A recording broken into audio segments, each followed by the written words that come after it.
ஒடிசா மாநிலம் சம்பல்பூரில் வெறும் 187 ஊர்காவல் படை பணியிடங்களுக்காக 8000க்கும் மேற்பட்டோர் தேர்வு எழுதியுள்ளனர்.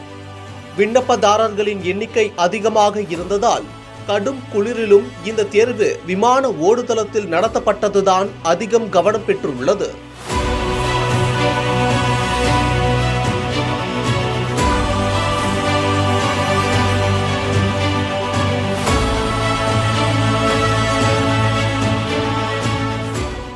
ஒடிசா மாநிலம் சம்பல்பூர் மாவட்டத்தில் நிலவும் வேலையில்லா திண்டாட்டத்தின் அவல நிலையை பிரதிபலிக்கும் வகையில் ஒரு வியக்கத்தக்க சம்பவமாக இது பார்க்கப்படுகிறது.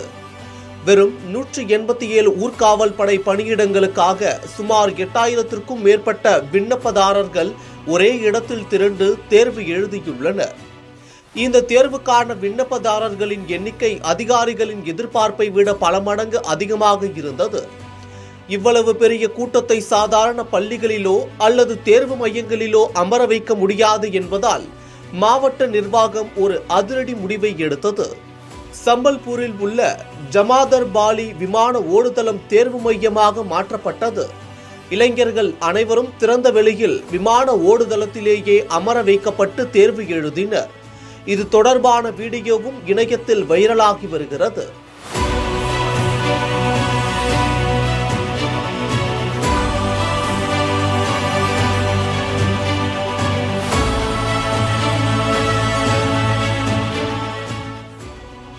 இந்த ஊர்காவல் படை பணிக்கு நிர்ணயிக்கப்பட்ட அடிப்படை தகுதி 5ஆம் வகுப்பு தேர்ச்சி மட்டுமே. இருப்பினும் வேலையில்லா திண்டாட்டத்தின் காரணமாக பட்டதாரிகள், முதுகலை பட்டதாரிகள், பொறியாளர்கள் என பல உயர்கல்வி கற்ற இளைஞர்களும் இந்த பணிக்காக போட்டியிட்டனர்.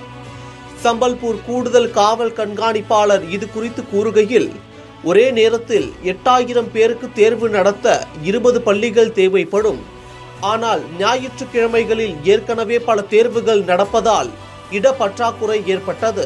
கூட்ட நெரிசலை தவிர்க்கவும் பாதுகாப்பான முறையில் தேர்வை நடத்தவும் விமான ஓடுதளம் தேர்ந்தெடுக்கப்பட்டது என்றார். ட்ரோன்கள் மூலம் கண்காணிக்கப்பட்ட இந்த தேர்வு எவ்வித அசம்பாவிதமும் இன்றி அமைதியாக நடைபெற்றது.